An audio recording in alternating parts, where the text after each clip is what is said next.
Hello dear student, welcome in AS starter. Dear student, इस video में मैं आपसे क्लास 11th का जो एनुअल सिलेबस है और जो मिड टर्म का सिलेबस है ना इंग्लिश सब्जेक्ट का, इसका कोड 301 है, उसी को डिस्कस कर रहा हूँ। देखिए, इंग्लिश की ना दो होते हैं, मतलब एक इंग्लिश कोर होती है, एक इंग्लिश इलेक्टिव होती है। तो जितने बच्चे दिल्ली के गवर्नमेंट स्कूल में पढ़ाई करते हैं ना, उनको जो है इंग्लिश कोर ही लगवाई जाती है। तो आप कैसे पता लगाएंगे कि आपकी बुक है? तो आप बुक नेम से मैच कर ले। हॉर्नबिल है, ठीक है, आपकी एक बुक हॉर्नबिल है, दूसरी बुक आपकी स्नैपशॉट है, ठीक है, और बाकी आप ग्रामर की बुक जैसे लेना चाहते हैं वो आपके ऊपर है। तो सबसे पहले मैं आपको बता दूं, ये जो आप देख रहे हैं ना कि सेक्शन ए जो है वो रीडिंग एंड कॉम्प्रिहेंशन है, सेक्शन बी राइटिंग स्किल है, सेक्शन सी लिटरेचर का है, और बाकी जो है आपका असेसमेंट होगा लिसनिंग और स्पीकिंग स्किल का, और प्रोजेक्ट 20 मार्क्स का है। तो इसी के बेस पर आपका मिड टर्म का पेपर बनेगा, इसी के बेस पर आपका फाइन टर्म का पेपर बनेगा। मिड टर्म का जो आपको पेपर आएगा ना वो 80 मार्क्स का आएगा, फाइन टर्म भी आपको 80 मार्क्स का आएगा, और जो 20 मार्क्स है ना, ये इंटरनल असेसमेंट आप कह सकते हो उसको। तो आपका एग्जाम का जो पेपर का पैटर्न है, चाहे वो मिड टर्म का हो या फाइन टर्म का, पेपर का पैटर्न सेम रहेगा। बस ये है कि मिड टर्म में मिड टर्म वाले चैप्टर्स आएंगे, और फाइन टर्म में मिड टर्म का भी आएगा और बाकी बचा भी आएगा। तो सबसे पहले मैं आपको मिड टर्म की बता दूं कि आपको कौन कौन से चैप्टर्स या कौन कौन से लेसन ग्रामर वगैरह करनी है। तो आप हॉर्नबिल की जो बुक ओपन करेंगे ना, तो उसमें लेसन 1, पोएम 1, लेसन 2, लेसन 3 और पोएम 2, आप इसका नेम पढ़ लेना, ठीक है। जैसे यहाँ पर लिखे ना फोटोग्राफ पोएम है, और लेसन का नाम है the portrait of lady. Lesson 2 लिखा है ना, we are not afraid to die if we all be together. मैं आपको बता दूं मिड टर्म में आपको कौन कौन से लेसन वगैरह करने हैं। तो टेक्स्ट बुक की बात करें तो आपकी एक हॉर्नबिल है, हॉर्नबिल में अभी लेसन और पोएम वगैरह देख सकते हैं।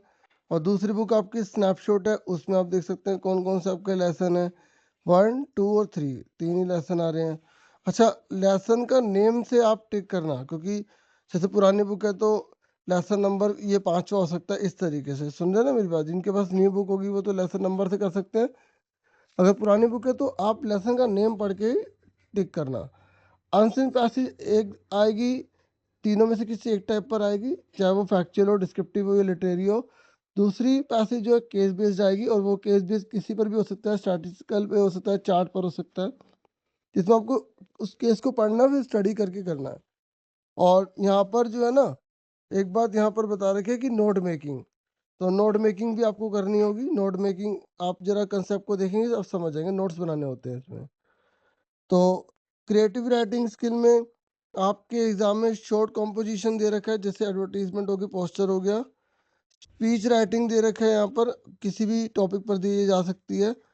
और यहाँ पे कंटेम्प्रेरी एज अप्रोप्रिएट टॉपिक होंगे जो आपकी एज के अकॉर्डिंग है, वर्बल या विजुअल कुछ भी हो सकता है, आपको क्लूज वगैरह दिए जा सकते हैं। डिबेट राइटिंग होगी, नॉर्मली इन दोनों में से मतलब हो सकता है कि ऑप्शन में दे दी जाए, वो आप पेपर का पैटर्न देखोगे पता लग जाएगा। लास्ट ईयर का पैटर्न इस साल का पैटर्न सेम है, पुराने पेपर देख सकते हैं। अगर हम ग्रामर की बात करें तो गैप फिलिंग में आएगी, जैसे टेंसेस हो गए, क्लॉजेस हो गए, या यहाँ पर रिकॉर्डिंग ऑफ सेंटेंसेस हो गए, ट्रांसफॉर्मेशन सेंटेंसेस हो गए। तो पता है, ये जो आप देख रहे हैं ना, ये जो आप ग्रामर में देख रहे हैं टेंसेस या क्लॉजेस, तो इसमें जो है ना, जैसे 10 क्वेश्चन दे दिए जाते हैं तो सब अलग अलग टाइप के होते हैं। जैसे कोई एक्टिव पैसिव हो सकता है, कोई नरेशन में हो सकता है, कोई प्रपोजिशन में हो सकता है, कोई डिटर्मिनर्स में हो सकता है। तो आप इन चीज़ों का भी ध्यान रखेंगे, जो क्लॉजेस वगैरह है ना, इन सब रूप में दे सकते हैं। तो ये मिड टर्म का सिलेबस तो आपको इतना ही था। फिर ये कह रहे हैं कि इंटरनल असेसमेंट आपके होंगे, जिसमें लिसनिंग स्किल होगी 5 मार्क्स की, स्पीकिंग स्किल होगी 5 मार्क्स की, प्रोजेक्ट वर्क होगा आपका 10 मार्क्स का। फिर मिड टर्म के पेपर आपके हो जाएंगे 15 तारीख के आसपास। फिर मिड टर्म के बाद आप बाकी बचे हुए सब करेंगे, ठीक है। बाकी बचे हुए मैं इसलिए कह रहा हूँ क्योंकि फाइन टर्म में आपको मिड टर्म का भी आएगा और बाकी बचे सब आएगा। हॉर्नबिल में जो आपके बाकी जो लेसन वगैरह पोएम है ये, अच्छा, जो पोएम या लेसन इसमें नहीं लिखी ना वो आपके डिलीट है, ये समझ लेना। स्नैपशॉट में आपको बचे हुए जैसे लेसन 4 और 5 ही दिए गए हैं, तो देखो टोटल जैसे 8-9 है, तो आपको केवल ये 5 ही करने हैं, ठीक है। अब ये नई बुक के हिसाब से, जैसे बुक में बिल्कुल पतली कर दी गई ना, इसमें 5 लेसन कर दिए गए हैं, तो उसके हिसाब से है। आंसरिंग पैसेज हो गई, नोट मेकिंग हो गई। अगर आपने मिड टर्म में तैयारी कर ली तो आपको देखो बाद में ज़्यादा प्रॉब्लम नहीं होगी, क्योंकि सारा सेम ही है, ठीक है। बस क्वेश्चन चेंज होके फाइन टर्म में आ जाएंगे। तो फिर आपको पूरा सिलेबस की रिवीजन करनी है। 31 जनवरी तक आपका सिलेबस हो जाना चाहिए। 15 फरवरी से फिर आपके एग्ज़ाम स्टार्ट हो जाएंगे। तो ये देखो मैंने आपसे मेन सारा डिस्कस कर दिया। आप सीबीएसई के फिर स्टार्ट पर जाके भी सब चेक कर सकते हो और ज़्यादा जानकारी ले सकते हो।